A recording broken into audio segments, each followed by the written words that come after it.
과거에 뉴욕을 떠나 샌프란시스코로 오고 있던 여객선 센트럴 아메리카호라고 하는 배가 바다 한가운데서 고장이 났습니다.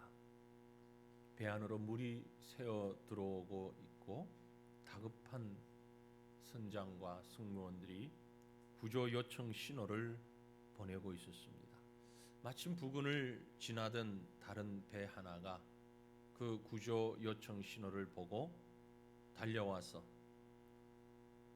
센트럴 아메리카호를 향해서 그 선장에게 빨리 그 사람들을 우리 배에 옮겨 타도록 하십시다. 옮겨 실도록 합시다. 얘기를 했습니다. 그런데 고장난 배에서는 답변이 오기를 멀리 가지는 마시고 옆에서 조금만 더 기다려 주십시오. 지금 너무 캄캄한 밤에 승객들을 옮겨 실자면 큰 혼란이 일어날 것이고 더 위험할 수도 있으니 어떻게 하든 우리가 이 고장난 부분을 고쳐보도록 한번 애써 보겠습니다. 하다가 정 안 되면 날이 밝으면 사람과 짐을 옮겨 실도록 그렇게 합시다. 그러다 지나가는 배는 다시 타전을 합니다. 그럴 여유가 없지 않습니까? 지금이라도 빨리 승객을 옮겨 실읍시다. 그런데 역시나 똑같이 조금만 기다려 주십시오. 너무 가까이 오시면 우리 승객들이 동요할 수 있으니까 조금만 떨어진 가까운 곳에 계시면서 기다려 주십시오. 그런 답변이 왔습니다. 할 수 없이 구조를 하기 위해서 왔던 배는 조금 떨어져서 기다릴 수밖에 없었습니다. 약 1시간쯤 지난 후에 건너편에서 구조 요청을 했던 센트럴 아메리카호는 보이지 않았습니다. 불행하게도 승객을 태운 채로 급속하게 그 배는 침몰해버리고 만 것입니다. 하나님의 은혜가 우리에게 임할 때에 하나님 잠시만 기다려 주십시오. 하나님 잠깐만요. 기다려달라고 핑계하지 마시기를 바랍니다. 사정이 복잡하고 어두운 밤 같을수록 사랑하는 성도들이여, 우리에게는 그리스도의 도우심이 더 절실하게 필요하다는 것을 기억하시길 바랍니다. 어리석은 선장처럼 가족과 함께 혹은 이웃과 함께 침몰하는 자들이 되지 않기를 바랍니다. 기회라고 하는 것은 가만히 기다리지 않습니다. 놓치면 영원히 후회하게 되는 것이 기회입니다. 그런 말이 있죠. 쇠는 뜨거울 때 두드려야 한다. 식어버리면 아무리 두드려도 내가 원하는 형태를 만들 수 없기 때문에 하는 얘기입니다. 생명의 기회를 바로 앞에 두고서도 그 생명을 얻지 못하고 죽음을 향해 달려가던 사람들, 지금부터 약 2000년 전 팔레스타인 땅에서도 있었습니다. 만왕의 왕이시고 만주의 주님이신 예수님께서 이 땅에 오셨지만 이 사건의 엄청난 의미를 깨닫지를 못하고 메시아이신 우리 주님을 만날 수 있는 너무나도 특별한 기회를 그들은 가졌지만 그 기회를 놓쳐버린 사람들이 있습니다. 오늘 우린 성탄을 기다리면서 첫 번 성탄에 그 기가 막힌 찬스에 그 놀라운 은혜의 기회에 그 기회를 만끽하지 못하고 그 은혜와 축복을 누리질 못하고 허무하게 기회를 놓쳐버린 사람들을 한번 생각해 보기를 원합니다. 그리고 오늘 이 시간 이 말씀 앞에 앉은 저와 여러분은 어느 누구도 동일하게 이렇게 이 소중한 기회를 놓쳐버리는 어리석은 자들이 되지 않기를 간절히 바랍니다. 많은 사람들이 주님을 영접하지 않습니다. 못합니다. 어떤 사람들은 태어나면서부터 하나님을 섬기는 사람이 있었고 또 심지어 하나님의 말씀을 가르치며 하나님을 예배하는 일에 앞장서서 인도하는 직분을 가진 자들이 있음에도 불구하고 하나님의 아들을 영접하지 못한 자들이 있습니다. 주변에 수많은 사람들이 그 하나님의 아들 예수 그리스도를 영접하고 기뻐하고 즐거워하고 소망 가운데 있음에도 불구하고 바라보면서도 정작 자신은 그 예수님을 영접하지 못하고 놓쳐버리는 이런 사람들이 얼마나 많은지 모릅니다. 심지어 헤롯 왕처럼 오히려 적극적으로 대항하며 그 예수 그리스도를 죽이려고 하는 안타까운 사람들마저 있습니다. 그런데 전혀 상관없어 보이던 동방박사들이 와서 오히려 예수님을 경배했던 그 성탄을 한번 생각해 보시기를 바랍니다. 여러분, 왜 그 많은 사람들은 인류 역사에 있어서 더없이 소중한 중요한 사건인 메시아 탄생의 그 사건 현장에 살면서 그 현장에 있으면서 왜 메시아를 만나지 못하였을까요? 지금 우리 보고 그 자리에 있으라면 얼마나 감격하겠습니까? 얼마나 가슴이 벅차오르겠습니까? 그런데 바로 그 현장에 있으면서도 메시아를 만나지 못했던, 역사적인 탄생의 순간에 주님 만나지 못했던 이 사람들, 왜, 무엇 때문에, 어떤 사람들이 그 절호의 찬스를, 그 엄청난 기회를 놓쳤을까? 아침에 우리 그 생각을 하면서 우리 중에 그 누구도 이렇게 메시아를 놓치는 어리석은 자가 없기를 바랍니다. 여러분, 어떤 사람들이 메시아를 놓쳐버렸습니까? 바로 세상 힘에 붙잡혀 있던 사람들입니다. 세상의 힘에 붙잡힌 사람들. 예수님 탄생 때에 왕은 헤롯이라고 성경은 기록하고 있습니다. 이 헤롯은요, 유대인이 아니면서도 유대인을 다스리는 왕이었습니다. 실제 그는 유대인이 아니었습니다. 로마 정권에서 세운 허수아비 왕이었어요. 그래서 그랬는지 자기 자신의 자리가 늘 불안했던 사람입니다. 그런데 어느 날 동방에서 박사들이 와서 유대인의 왕이 태어났다라는 것이죠.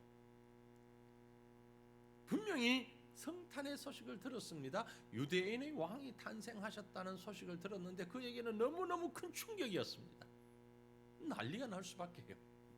얼마나 충격적이었게요. 본문 3절을 보면 헤롯 왕과 온 예루살렘이 듣고 소동했다고 기록하고 있습니다. 소동했다. 그 영어로 번역된 성경을 보면 트러블 혹은 disturb 그렇게 번역을 합니다. 유대인의 왕, 보통 왕이 아니잖아요.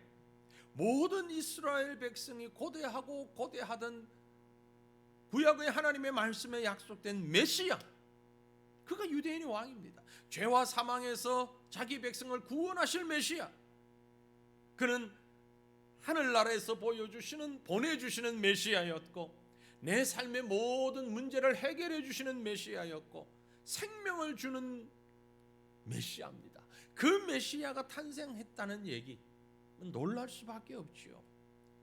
그러나 헤롯을 비롯한 이 사람들은 소동한 이유가 그 마음이 엄청나게 복잡했을 것입니다. 아니, 내가 가지고 있는 이 세상의 힘, 왕권, 정치력, 기득권, 이거 어떻게 되는 것 아니야? 너무너무 마음이 복잡해서 트러블이 일어났던 거죠. 트러블이 일어났어요. 질서가 무너져 버린 겁니다. 생각부터 생활의 질서가 무너져 버린 거죠. 트러블이라는 것이 우리 장 트러블 일어난다. 장이 막 부글부글 끓으면 이거 음식도 제대로 소화가 안 되고 먹지도 못하고 이거 얼마나 괴롭습니까? 그런데 머리부터 발끝까지 온몸의 생각과 몸이 다 트러블이 일어났어요. 소동하게 됐어요. 그래서 이어서 나오는 본문 7절 8절 말씀을 보면 이에 헤롯이 가만히 박사들을 불러 별이 나타난 때를 자세히 묻고 베들레헴으로 보내며 이르되 가서 아기에 대하여 자세히 알아보고 찾거든 내게 고하여 나도 가서 그에게 경배하게 하라. 이 말씀 보면은요, 헤롯도 그 메시아가 경배받아야 할 분이라는 것을 알았던 것 같아요. 그래서 나도 경배하게 하라, 나도 경배할 것이다 라고 얘기했죠. 그러나 그의 마음속에는 경배보다는 다른 음모가 진행되고 있었습니다. 트러블이 일어나고 있었습니다. 이 아기가 경배받아야 할 분이라는 것은 알긴 하지만 실제로는 그렇게 하고 싶은 생각이 전혀 없는 거죠. 유대인의 왕이라? 아니, 내가 왕인데 감히 누가 왕이라는 거야? 이게 그 마음의 본심이었을 것입니다. 자기 권력이 빼앗길 수 있다는 불안감이 그를 사로잡았습니다. 그러기에 그 소식을 듣자마자 지금 막 태어난 그 갓난 아기를 향해 정적으로 생각을 한 거죠. 그래서 당장 제거해야 하겠다. 크기 전에 제거해야 되겠다. 군인들을 풀어서 2살 이하의 남자아이들, 2살 이하의 아이들 다 죽여라. 정적으로 생각한 겁니다. 제사장 서기관들을 불러서 묻습니다. 아기가 태어날 곳이 어디냐? 예, 베들레헴입니다. 빨리 베들레헴으로 군대를 보내라. 죽여라. 자신이 소유한 것을 빼앗기지 않기 위해서 상대의 상황이나 형편 생각하지 않고 수단 방법 가리지 않고 자기 것을 지키려고 하는 이 마음이 바로 타락한 인간의 마음이고 세상의 힘에 붙잡혀 있는 죄인의 심리인 것이죠. 여러분, 저와 여러분을 포함한 모든 사람들은요, 자기가 왕이 되기 원하는 마음이 그 속에 있습니다. 내가 주인공이고 싶습니다. 내가 역사의 현장의 한가운데서 주관자가 되기를 원합니다. 이것이 성공하는 인생인 것처럼 착각하고 있습니다. 그것이 복이라고 생각하는 어리석음도 우리에게 있습니다. 유명한 전도지 사형리에서 볼 수 있는 그림이 있죠. 이 그림 여러분 기억하십니까? 인생이라고 하는 원 테두리 안에 내가 주인이 되어 있습니다. 내가 왕이 되어 있습니다. 그리스도는 어디에 있습니까? 저 바깥에 어디엔가 있습니다. 나도 인정합니다. 압니다. 그러나 내 인생의 주인공은 납니다. 하지만 이건 성공한 인생이 아닙니다. 이건 복받은 인생이 아닙니다. 진정으로 성공한 인생은 어떤 인생이냐? 바로 다음에 있는 그림과 같이 그리스도가 내 인생의 왕좌에 계시고 나는 그 밑에 엎드려 있는 사람. 이 사람이 진정으로 성공한 사람입니다. 왕좌를, 주인의 자리를 예수님께 비워 드릴 때에 우리는 비로소 성공할 수 있는 것입니다. 하지만 오늘날 많은 사람들이 교회를 출석하고 예수 믿는다고 하고는 있지만 그 왕좌는 주님께 드리고 싶지가 않습니다. 아니, 대부분의 사람들은 교회 출석하는 것 자체를 거부합니다. 예수 믿는 것 자체를 싫어합니다. 왜요? 내 인생의 주인은 난데 왜 그 왕권을 예수라는 자에게 넘기냐? 왜 하나님이 나를 지배하게 만드냐? 그래서 예수님을 영접하지도 않고 하나님을 경배하지도 않고 섬기지도 않는 것입니다. 나의 주인은 나라는 거죠. 나의 왕은 나라는 겁니다. 이걸 저는 소위 헤로디즘이라고 표현해보고 싶습니다. 헤로디즘. 내가 왕인데 내가 누굴 섬기란 말이냐? 내가 나의 왕인데 왜 내가 남을 섬겨야 돼? 이 시대에 현대로 올수록 많은 사람들이 헤로디즘에 꽉 끼어 있어요. 내가 왕이라는 거죠. 교회를 다니다가 중단한 사람들 중에 많은 사람들이 바로 근본적인 이유를 들어가 보면 여기에 있습니다. 물론 다른 이유를 말하고 이유도 있긴 하겠지만 한마디로 그 근본을 들어가 보면 왜 신앙생활 하다가 포기하느냐 하면 자기가 섬김을 받질 못하고 다른 사람을 섬겨야 하는 미련한 짓은 나는 더 이상 하기 싫다라는 거죠. 교회 안에도 이런 헤롯과 같은 사람들이 얼마나 많은지 모릅니다. 많은 사람들이 자기를 칭찬해주고 인정해주기를 원하고 그렇게 인정받기를 원합니다. 마치 자기가 왕인 줄 알고 교회를 다니는 사람들이 있는 것 같아요.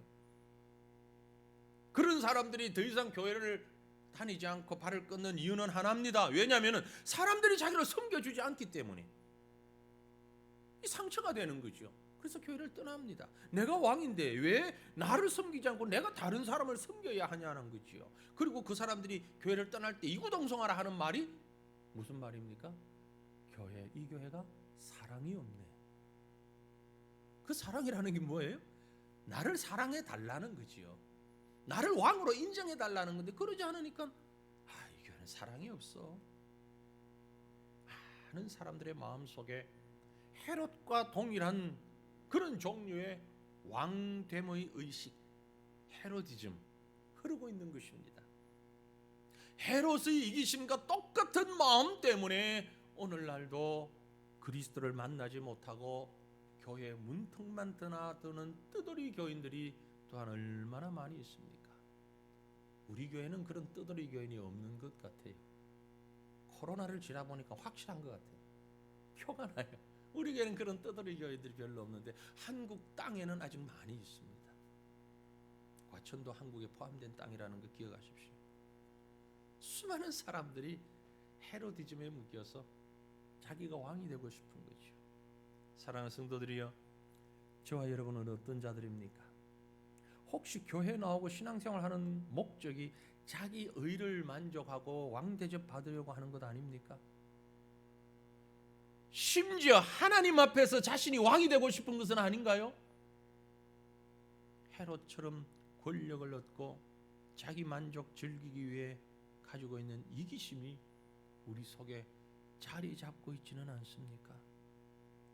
하나님을 왕으로 모신다고 그러면서 실제는 내가 왕이고 하나님은 나의 부하예요. 내가 원하는 건 다 들어주는 아주 능력 있는 맥가이버 같은 부하로 하나님을 생각하고 있지는 않습니까?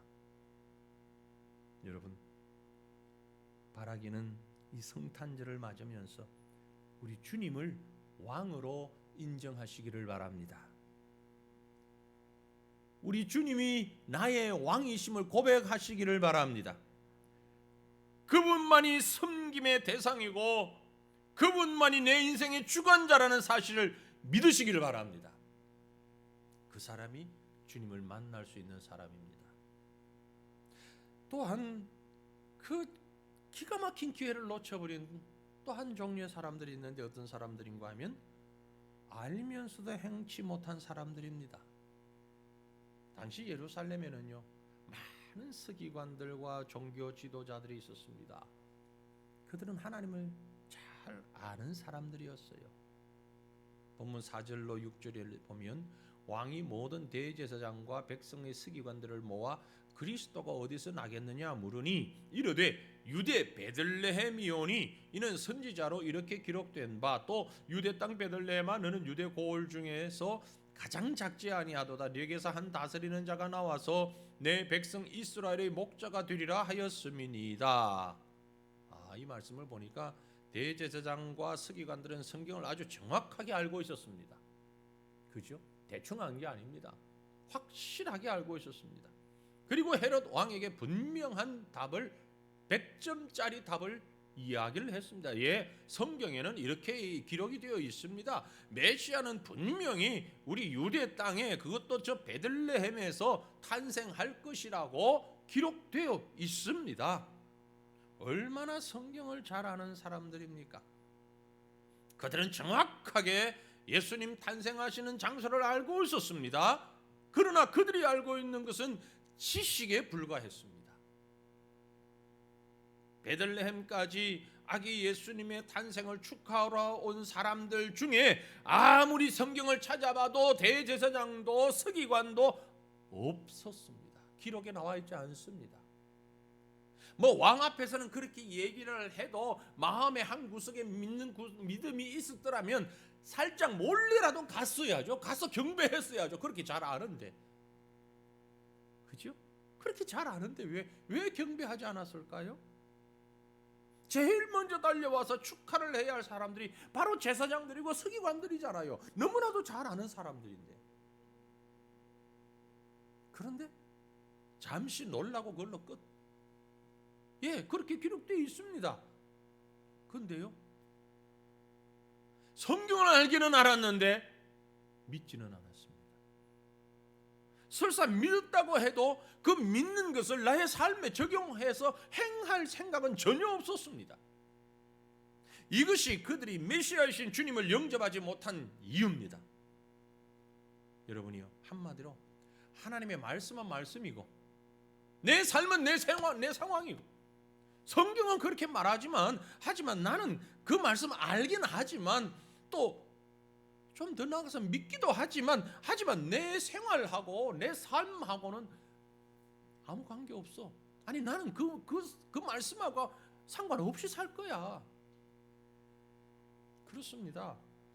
교회 수년간 다니다가 보면 소위 종교적 지식은 저절로 증가하기 마련입니다. 계속 듣다 보니까 뭐 성경 완독 한 번도 안 해도요, 주일마다 설교 듣고 뭐 모임에 참여하고 성경 공부 뭐 마음을 다 하든 안 하든 그래도 기웃거리기라도 하고 뭐 왔다 갔다 해서 한 수년간 지나가다 보면요, 소위 주워 들은 지식만 해도 꽤 돼요. 그래서 누가 물어보면 답은 술술 잘 얘기합니다. 예수님은 나의 구주십니다. 하나님의 아들이십니다. 하나님은 살아계신 하나님이십니다. 예수님이 나를 위해서 십자가를 지셨습니다. 그래서 예수 믿지 않는 사람들이 우리 보고 하는 말이, 예수 믿는 사람 뭐만 살았다? 입만 살았다고 얘기하잖아요. 그 이유가 뭐 주워 들었던 것이, 들려왔던 것이 지식으로 축적은 되어 있는 겁니다. 여러분, 우리가 성도답게 살지 못하는 것이 몰라서 그렇습니까? 성경 공부를 안 해가지고 그렇습니까? 아니죠. 분명히 아닙니다. 웬만큼 성경에 대해서도 예수님에 대해서도 알고 있습니다.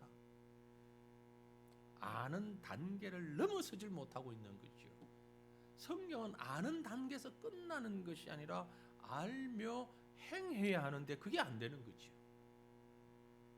바울이 에베소에 가서 전도할 때에 놀라운 역사가 나타났지요.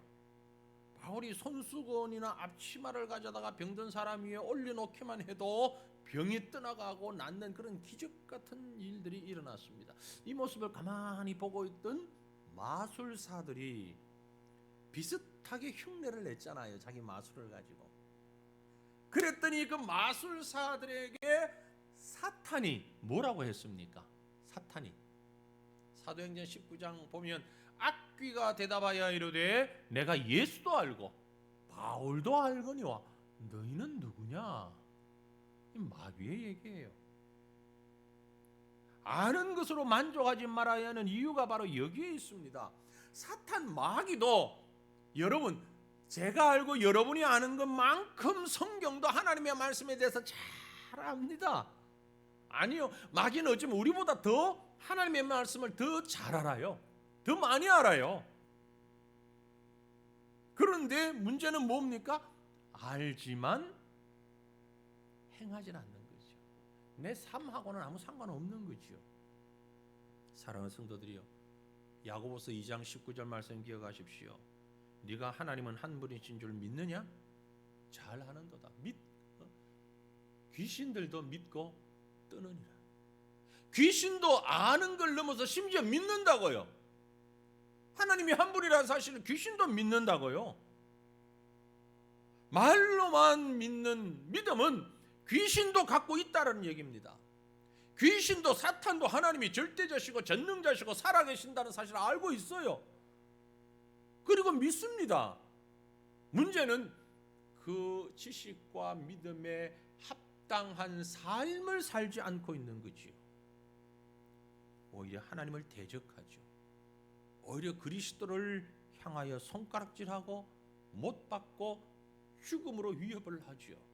그게 사탄이 하는 일입니다. 그러므로 그 믿음은 지식에 불과한 믿음입니다. 하나님이 우리를 사랑하셔서 예수님을 보내셨다는 것과 예수님께서 인류의 우리 죄인들이 죄를 담당하시기 위해서 십자가를 지고 돌아가셨다는 것, 이 모든 사실 귀신도 알고 사탄도 알아요. 그러나 그 귀신들은 하나님 앞에 항복을 하지 않습니다. 계속해서 도전합니다. 여러분, 진정한 신앙은 항복이 있어야 됩니다.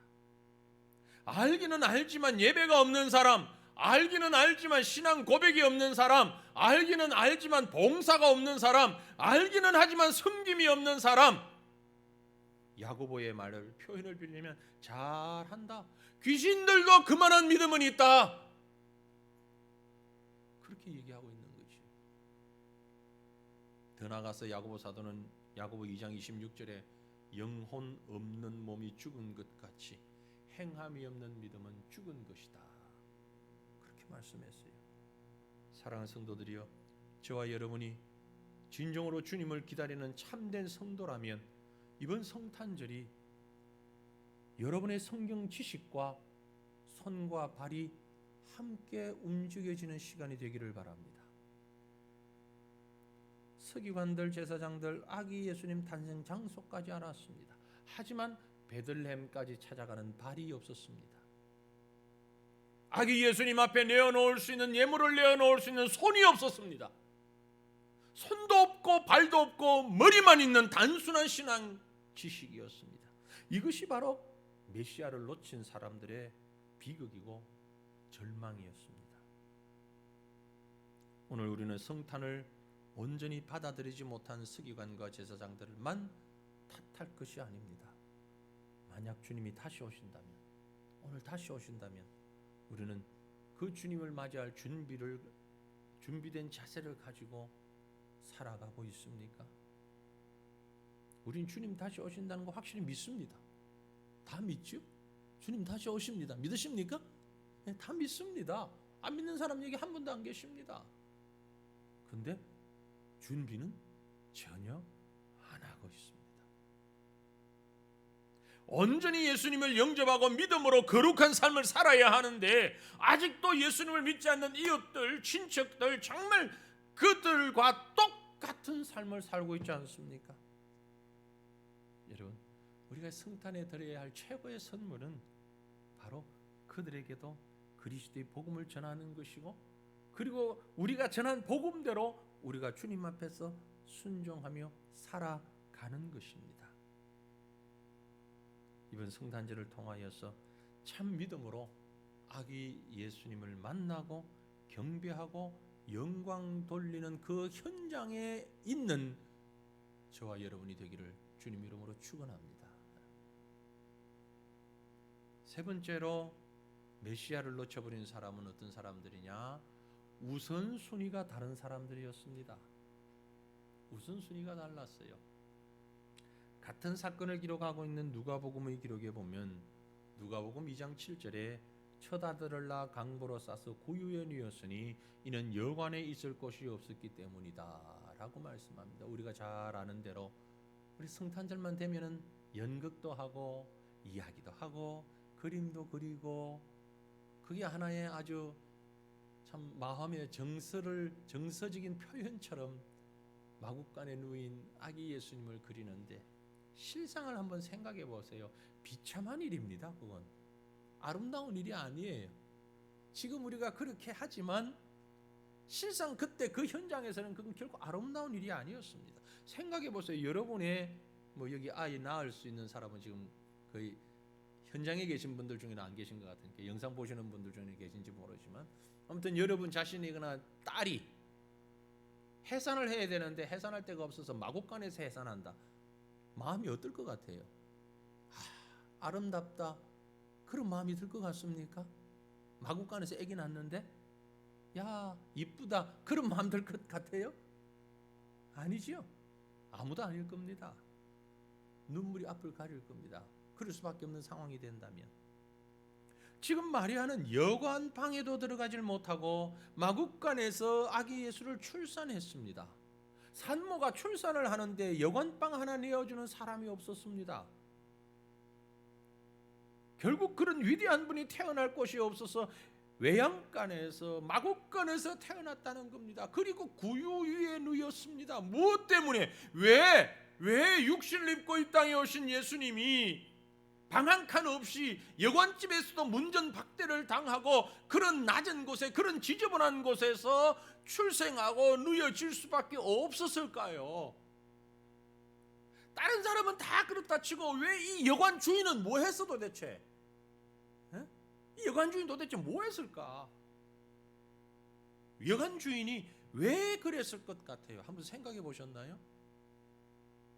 간단하게 쉽게 생각하면 뭐 둘 중에 하나일 거예요. 첫째는 몰랐어요. 그 사람이 예수님인지 알았더라면 내가 안 그러지. 아유 당연히 아이고 뭐 여관방만 내지 우리 안방도 내드리지. 몰랐으니까 안 그랬지. 그럴 수 있지요. 또요? 또 뭐죠?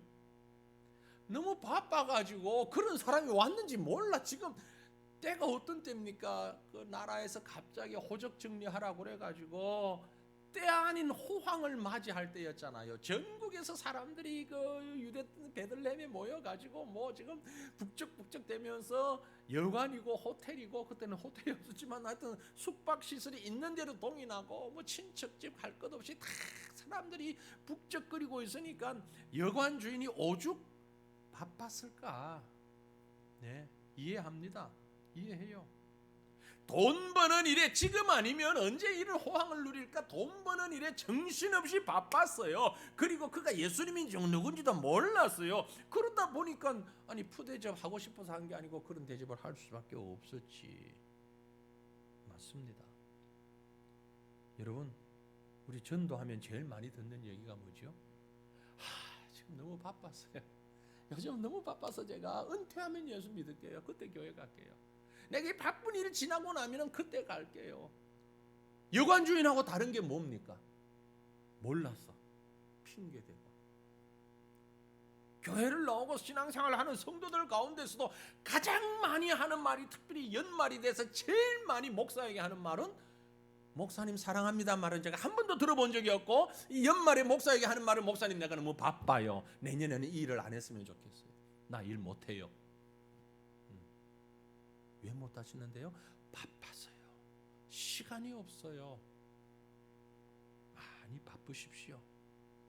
많이 바쁘시라고요. 실제는 바쁜 게 아니라 뭘 모릅니까? 가치를 모르는 거예요. 뭐가 우선인지를 모르는 거죠. 우선순위가 바뀐 거지요. 지금 내가 해야 하는 일이 더 우선적이고 더 바쁘고 더 중요한 일인 줄로 생각이 되기 때문에 그게 중요해 보이는 거죠. 그렇습니다. 우리가 이 세상에 살면서 경제활동 안 하면 안 돼요. 해야 됩니다. 돈벌이 해야 되죠. 당연합니다. 사람들과의 만남 만나야 됩니다. 교제해야죠. 다 해야 할 일입니다. 그러다 보니까 바빠서 예배도 포기하는 거죠.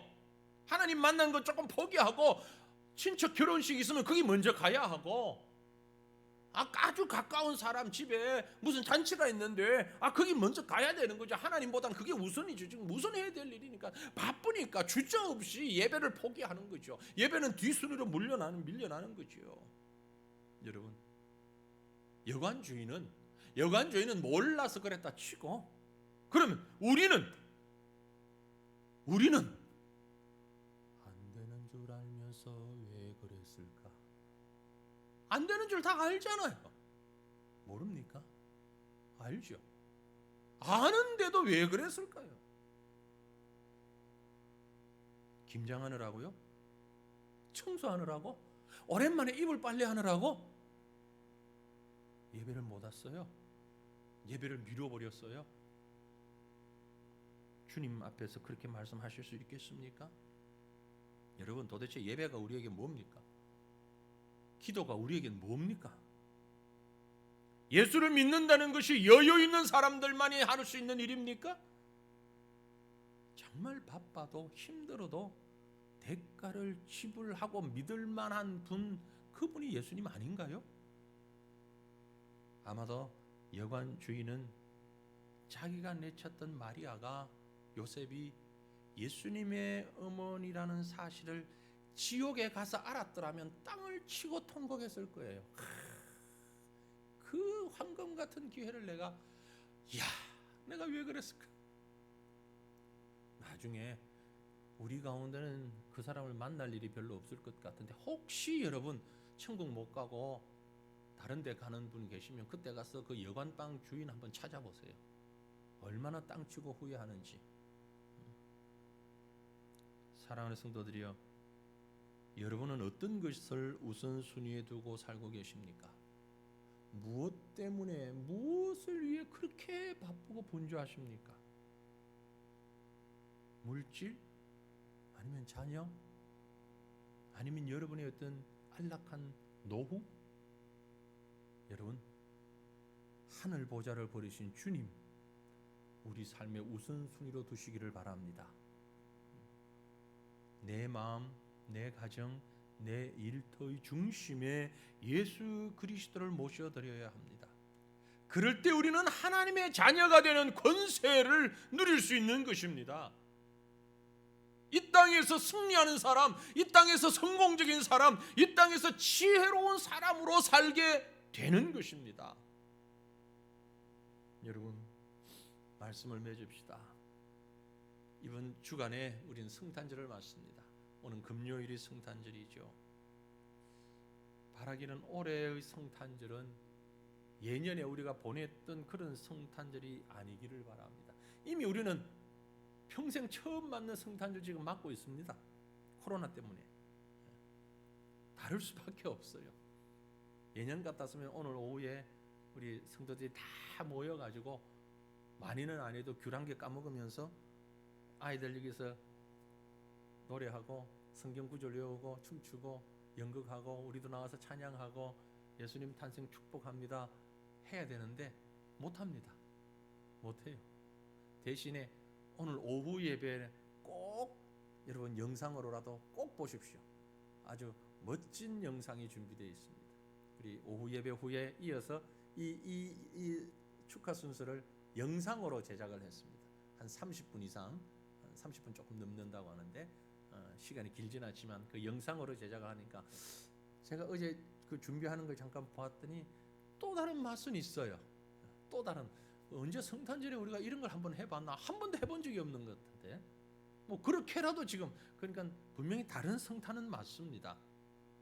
하지만 코로나 때문에 다른 성탄이 아니라 우리 믿음으로 인한 정말 온전하고 다른 성탄, 메시아를 놓치지 않는 성탄 맞을 수 있기를 간절히 바랍니다. 성탄의 주인공이신 예수님이 그곳에 계시지 않는다면, 예수님이 주인이 되지 않는 성탄은 메리 크리스마스가 아니고 새드 크리스마스예요. 슬픈 성탄이 될 겁니다. 전염병이라는 상황 때문에 정말 아쉬운 새드가, 슬픈 마음이 우리에게 있지만 부디 여러분 새드 크리스마스가 아닌 메리 크리스마스가 되기를 원합니다. 해피 크리스마스가 되기를 원합니다. 하나님으로부터 복받는 크리스마스가 되기를 원합니다. 진정한 메리 크리스마스가 되려면, 진정으로 복된 성탄이 되려면 여러분의 삶의 자리에 우리 주님을 주인으로 우선순위를 두고 모시기를 바랍니다. 그리고 그 주님으로부터 받은 말씀을 아는 것에서 끝나지 말고 알고 행동으로 옮길 수 있기를 바랍니다. 주님을 세상 그 어느 것보다 어떤 것보다 우선하고 그 주님이 지금 우리의 심령에, 우리 가정에 함께 와 계신다는 사실을 기억하시면서 볼지어다 내가 문을 두드리노니, 그때 여러분 문을 활짝 열고 그 기회를 놓치지 말고 주님 만나시고 주님을 모셔드리고 기쁨과 감사와 찬양과 경배로 영광 올려드리는 금년 성탄 맞이하는 저와 여러분 우리 모든 성도들 되시기를 주님의 이름으로 축원합니다. 우리 함께 기도하십시다.